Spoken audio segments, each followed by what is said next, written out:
सड़क पे उतरते हैं लोग, उसके बाद जो है धूम धड़क्का होता है, ढोल बजाई जाती है, लड़के लड़कियां घूमते रहते हैं। तो इस्लाम में इस तरह की म्यूजिक बजाना, सड़क पर उतरना, इस तरह से लड़की लड़की को घूमना, शराब पीना, ये तो मना है। मैं समझता हूँ ये तो अगर आप सच में देखेंगे तो हिंदू धर्म में मना है ये सब चीज़ें। यही है कि इस्लाम में ऐसी चीज़ें मना है और इसी चीज़ें की अगर मुस्लिम लोगों को ऐसा बताया जाए तो मैं समझता हूँ इसमें कोई नुकसान नहीं है, इसमें फ़ायदा है। इससे देश में शांति रहेगी, आपस में भाईचारगी रहेगी। मौलाना बरेलवी की तरफ से ये ऐलान किया गया है खासतौर पर मुस्लिम लोगों से कि जो नया साल मनाने की जिनकी इच्छा हो रही है, मुस्लिम युवा युवती, वो उसे ना मनाए क्योंकि इस्लाम में इसे हराम कहा गया है। इस बारे में हमारे साथ बात करने के लिए महाराष्ट्र समाजवादी पार्टी के अध्यक्ष और विधायक अबू आजमी जी हैं।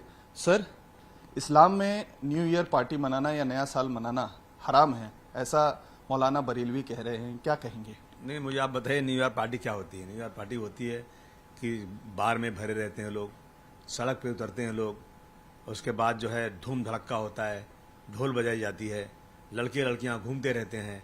तो इस्लाम में इस तरह की म्यूजिक बजाना, सड़क पर उतरना, इस तरह से लड़की लड़की को घूमना, शराब पीना, ये तो मना है। मैं समझता हूँ ये तो अगर आप सच में देखेंगे तो हिंदू धर्म में मना है ये सब चीज़ें। लेकिन जो है लोग जो है आज वेस्टर्न कल्चर को अपना करके इस तरह से कर रहे हैं। मैं पिछले एक साल में न्यू ईयर पर लंदन में था, मैंने देखा कि पूरे लोग बॉटल लेकर शराबी पी रहे हैं, चारों तरफ शराब शराब शराब। क्या है ये? मतलब मैं समझता हूँ कि भारतवर्ष की संस्कृति ये नहीं है।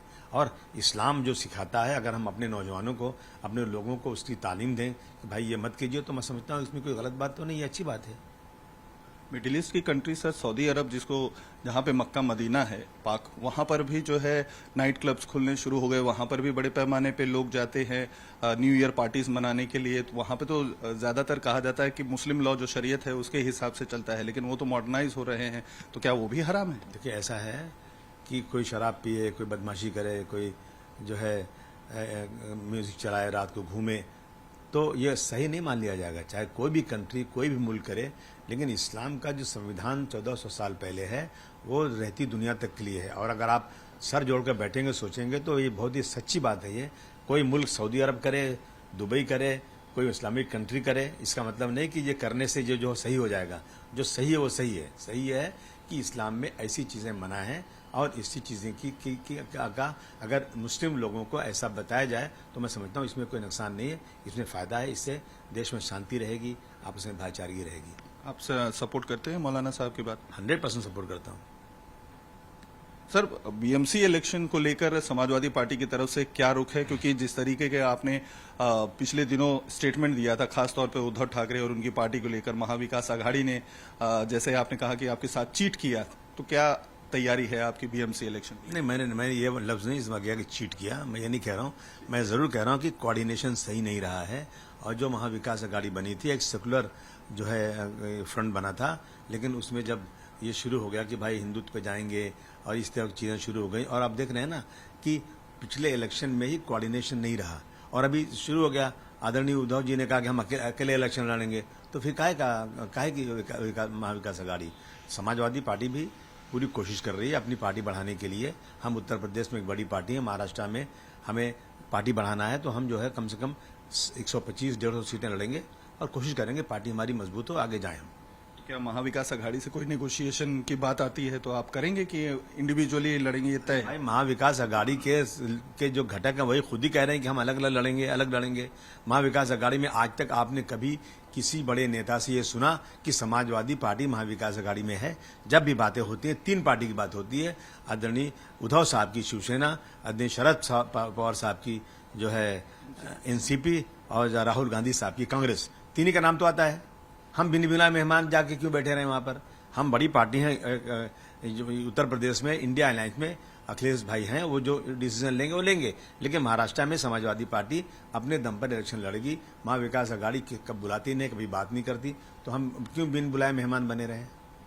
अखिलेश यादव सर कह रहे हैं कि जो मुख्यमंत्री का आवास है, जिस तरीके से संभल में एक के बाद एक जो है कुएं मिल रहे हैं, उसमें से जो देवी देवताओं की मूर्तियां हैं वो मिल रही हैं, मुख्यमंत्री का भी अगर आवास में खुदाई हो तो वहां पर भी शिवलिंग मिल जाएगा, क्या कहेंगे? इसी स्टेटमेंट को कैसे देखें? भाई, बिल्कुल सही कह रहे हैं। वो रोज तंग कर दिया लोगों ने। रोजाना सिर्फ एक ही काम है कि 500 साल 800 साल पहले पुरानी मस्जिदें बनी हुई, उसके पहले क्या था क्या नहीं था, उसके बाद उसके इससे मंदिर है। हमारी जो भाईचारगी आपसी है हिंदू मुस्लिम की, उसको खत्म करके गंगा जमुनी तहजीब को बर्बाद करने के लिए ये सब जो पोलराइजेशन के लिए हो रहा है ना, मैं समझता हूँ देश के लिए नुकसानदेह। अखिलेश भाई ने जो कहा बिल्कुल मैं उसको सपोर्ट करता हूँ। आखिरी सवाल सर, नीतीश राणे जो अब बीजेपी के साथ साथ मंत्री भी बन चुके हैं, उनकी तरफ से ये कहा गया है कि मिनी पाकिस्तान बन गया है केरला, और आतंकियों के सपोर्ट से, उनके वोट से राहुल गांधी और प्रियंका गांधी जो है सांसद बने हैं। इस बयान को कैसे देखते हैं? मैं तो वो जबान इस्तेमाल नहीं कर सकता। मुझे भी कहना है कि आप किसके वोट से बनकर आए हो। अगर राहुल गांधी जी को सेकुलर लोगों ने वोट दिया है और वो लोग जो सेकुलर हैं, जो बीजेपी जैसी फिरकापरस्त पार्टी को अपने आप पनपने नहीं दे रहे हैं, तो आपका कलेजा क्यों फट रहा है? ये देश कश्मीर से कन्याकुमारी तक एक देश है ये, और इस तरह के अल्फाज इस्तेमाल करना मैं समझता हूं कि जरूर इसके ऊपर केस होना चाहिए, उन पर केस फाइल होना चाहिए कि आप एक स्टेट को आप आतंकवादी स्टेट कह रहे हैं, आप एक स्टेट को मिनी पाकिस्तान कह रहे हैं। इन चीजों पे मुख्यमंत्री जी को उनकी जबान रोकना चाहिए। अगर ऐसे आदमी को मंत्री बना के आपने बिठाया तो फिर हालात क्या होंगे देश के? तो आपको लगता है कि जो कैबिनेट है, खासतौर पर मुख्यमंत्री की जिम्मेदारी बनती है कि नीतीश राणे के ऊपर कार्रवाई करे या उनकी जो है जबान के लगाम लगाए? 100%। मैंने हाउस में खुद कहा था कि ये मस्जिद में घुस के मारेंगे, कुरान शरीफ नहीं पढ़ने देंगे, मस्जिद का लाउड स्पीकर उतार देंगे। मतलब क्या हम इस देश के रहने वाले नहीं, क्या हम इस देश के किराएदार हैं? हम इस देश के मालिक हैं। हमने इस देश में जन्म लिया है, इस देश के लिए कुर्बानी दी है। और आज अगर हम माइनॉरिटी में हैं, हमने 1947 में पाकिस्तान नहीं चुना। हमको जब यहाँ कहा गया कि ये देश जो है एक सेकुलर देश बनेगा, तो हमने पाकिस्तान मुर्दाबाद कहा, भारतवर्ष जिंदाबाद कहा। और आज ये लोग जो सत्ता में बैठे हुए हैं, ये लोग नाक में दम ले लिए मुसलमानों के। हर जगह पे मुसलमानों की मुखालफत, हर जगह मुसलमानों की मुखालफत। अब पूरी स्टेट को आतंकवादी कह रहे हैं। जहाँ थोड़ा मुसलमान मेजोरिटी में है तो उस तरह बात कर रहे हैं आप लोग। मैं समझता हूँ कि ये बहुत ही गलत चीज है। इसको सो मोटो लेना चाहिए कोर्ट को, और उन पर केसेस फाइल करना चाहिए। ऐसी जबान जो इस्तेमाल करते हैं उन पर सख्त कार्रवाई होना चाहिए।